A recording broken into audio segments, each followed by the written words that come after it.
Magandang oras mga kababayan, mga kakulin boy. Ito yung nakakatawang video na ginawa ng China para sa IRGC. Bakit nasabi ko nagawa ng China ito? Ito yung radio challenge di umano kahapon mga kababayan ng isang Iranian Navy ships daw. Paano magiging Navy ships itong ng radio challenge? Walang ang bintana ng barko, walang konsol ng barko, walang manibela ng barko na makita natin, walang crew ng barko na dumaan-daan. Kung mag-radio challenge ka, dapat hawak mo yung radio. And then, ang boses mo ay dapat yung boses ng nasa radio. Dito ang boses niya ay parang gumagamit siya ng pangsingalong eh. At saka, alam natin ang accent ng mga Arabo. Di ba? Alam natin ang accent ng Muslim eh. Ang accent ng Muslim ay parang ganito eh. This is the territory of Iran. And you are hereby warned to get out of the territory. Parang ganun yun eh. Dito sa inchik eh. Pakinggan nyo to mga kababayan ha. Inchik na inchik eh. Ang daming ang nag-comment sa balitang to na bakit inchik yung nagsalita.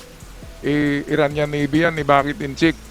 So ito na naman, gumawa naman sila ng kabulastugan na video para gagawa ng fake news na nagalit daw, amigdat na takot daw sa radio challenge ng Navy ng Iran, ang Navy ng Amerika. Kaya daw lumiko at bumalik doon sa kanilang pwesto sa labas ng Hormuz. O ito ang video ha, nakakatawa, parang nagbibideo lang yata ng malayo yung sundalo eh. Malayo lang na video tapos ginawa nila ng edit. Baka sinubmit doon, binigay sa China at may tumulong sa kanilang China na gumawa ng video na to. Kaya ito mga kababayan, no? Chinese made video, fake news. Course Navy Warship 121. This is Sepa Navy Station. You must alter course and go back to the Indian Ocean immediately. Muntik nang magkamali na go back to the China Sea, di ba? Parang yung nag-radio challenge sa WPS, no? Mga kababayan, no? Ang boses, inchik na inchik talaga. Kahit sinong tanungin natin, ang accent niya, inchik na inchik. Paanong nangyaring Arabo to? O balikan natin, ha? Balikan natin. And go back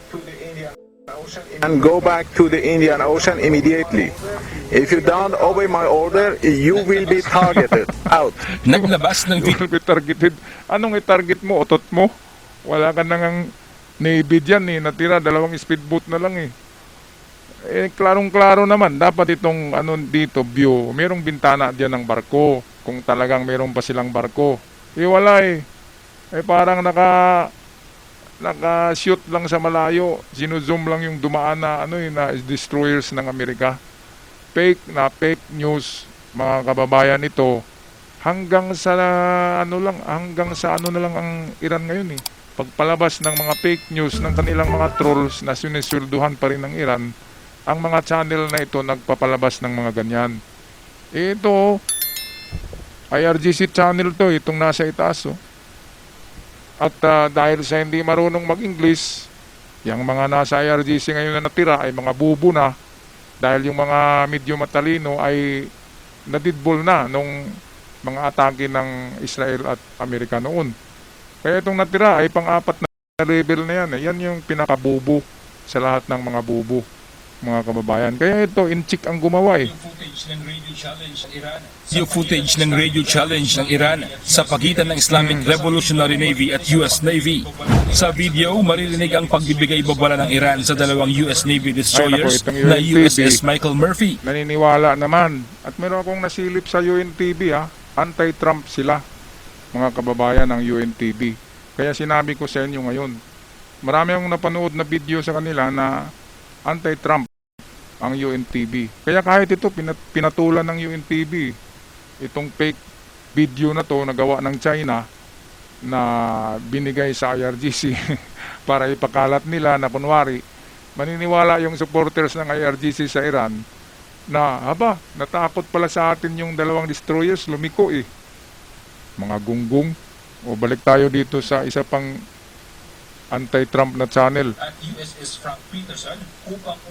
USS Frank Peterson upang umalis sa Strait of Hormuz. Sumagot ang US Navy at iginiit ang karapatan nitong maglayag sa ilalim ng international law. This is Coalition Warship 121, engaged in transit passage in accordance with international law. This is Japan Navy. Last warning, Check. last warning, last warning. Ngunit hindi sumuko ang Iranian Navy at nagbigay ito ng babala sa ibang barko sa lugar na Last lumayo warning sa ng utot pagitan mo. ng US warship dahil nakahanda itong pasabugan ito. Attention all vessels in Oman O, Sea. tingnan niyo, Oman This Sea is daw eh. Iranian Japan Navy. Anong rights nila magpaputok na nandyan pa pala sa Oman Sea yung destroyers? Gago talaga itong mga inchik, no, mga kababayan. This is inchik, this is inchik. Chikwa ito. Ay, nako. If you see any warship in your vicinity, keep a distance more than 10 miles from them because I'm ready to open fire Because on them I'm ready to without fire. any warning. Kung i-fire niya, anong i-fire niya? Utot niya.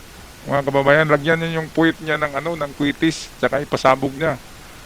Sabi ng nagsalita dito na inchik, na lahat ng commercial vessels na malapit daw sa destroyers ay lumayo ng 10 miles dahil pasabugin niya daw. Pasabugin ha. Wala kang ang barko eh. Kitang-kita naman dito sa harapan mo. Walang walang windshield ng barko. Ibig sabihin, nandyan ka lang sa baybayin, nakabidyo ka lang ng cellphone mo. Tarantado ka. Tapos pina-edit mo pa sa kaibigan mong inchik. Klarong-klarong inchik eh. Hindi naman ganyan ang accent ng Muslim eh. Hindi ganyan ang accent ng Muslim, mga kababayan. Ang accent ng Muslim ay iba. Alam niyo yun eh. Di ba? Merong mga joke diyan sa mga accent na yan eh. Katulad nung nangyari sa Quiapo noon, nung nandun pa ako sa Quiapo, nag-aaral nung 1990s, ay pinasok ng mga pulis yung mga establishmento sa Quiapo. And then, yun, tinadyakan nila yung mga pintuan ng mga establishmento, pinagtatanong, o kayo, Muslim ba kayo? Sabi ng Muslim, hindi po, kami ay Kristiyano po, hindi po kami Muslim. Ganun yun mga kababayan, ang accent ng Muslim. Hindi itong inchik to eh. Pakinggan natin muli ha. Ayon kay US Department of War Secretary Pete Hegseth, ang dalawang US warship ang inatasan na magsagawa ng mine clearing operation sa Strait of Hormuz. Ito. Warning. Ngunit hindi sumuko ang Iranian Navy at iginiit ang karapatan nitong maglayag sa ilalim ng international law. This is Coalition Warship 121, engaged in transit passage in accordance with international law. This is Japan Navy. Last warning, last warning, last So warning. pakinggan natin Ngunit si Pete hindi- Hegseth dito mga kababayan. Pete Hegseth, kakatawa talaga yung last warning ha. Ipagkatapos ng warning niya, anong nangyari? Wala naman. Di ba? Mga kababayan. Ay, nako. Klarong-klarong inchik eh. Department of War Secretary Pete Hegseth, ang dalawang US warship ang inatasan. Department of War Secretary Pete Hegseth, ang dalawang US warship ang inatasan na magsagawa ng mine clearing operation sa Strait of Hormuz. Kinumpirma Ayun. ito So, yung ng dalawang US Central destroyer Command kahapon na sa pumasok pamumuno sa ni Hormuz. Admiral Brad Cooper. Armada yun. Kargado yun ng armas. Fully loaded. Hindi lang loaded, lock and loaded yun. Kapag may makita silang lumipad na missile, intercept at bumbahin kaagad nila yung pinanggalingan nun.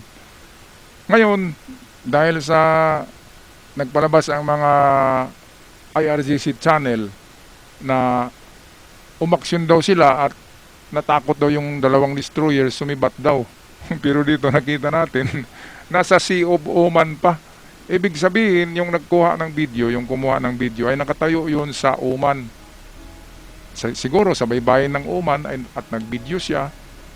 At dahil hindi siya marunong mag-English, ay baka binigay nila sa mga kaibigan na inchik, di ba? Kasi supporters naman nila ang inchik. At inedit ito gamit ang boses ng inchik na nag-i-English. Last warning, last warning, last warning. Seeking Taipak Pusing Gaulo. Ayun, inchik yun eh. Kinsing Paklay daw at Singpong Lugaw. Yun yung mga inchik, mga kababayan. Kaya nakakatawa. Ako'y nag-share sa inyo nito. Baka mabudol kayo ng video na to. in-check ang gumawa ng video na yan at hindi Muslim. At hindi IRGC. In-check, nakikialam na naman kahit sa mga video lang. Siguro merong channel dyan sa Iran na funded by Ayatollah at mga in-check siguro ang kasi magaling ang in-check sa computer eh. Baka yung channel na yun, mga in-check siguro ang nag-operate, sinusweldohan ng Ayatollah. Kaya sila kagad ang nag-edit ng video na to. Imagine niyo, you are in the Sea of Oman. Kayo alis dyan, Sea of Oman. Kayo balik doon sa Red Sea kasi Sea of Oman. Anong pakialam nila sa Sea of Oman? Hindi pa dumating Sea of Iran eh. Oman pa yun eh.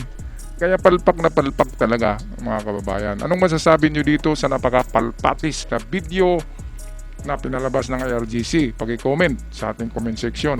At sa mga bago pa lamang nag-subscribe, maraming salamat. Malaking tulong ang inyong subscription.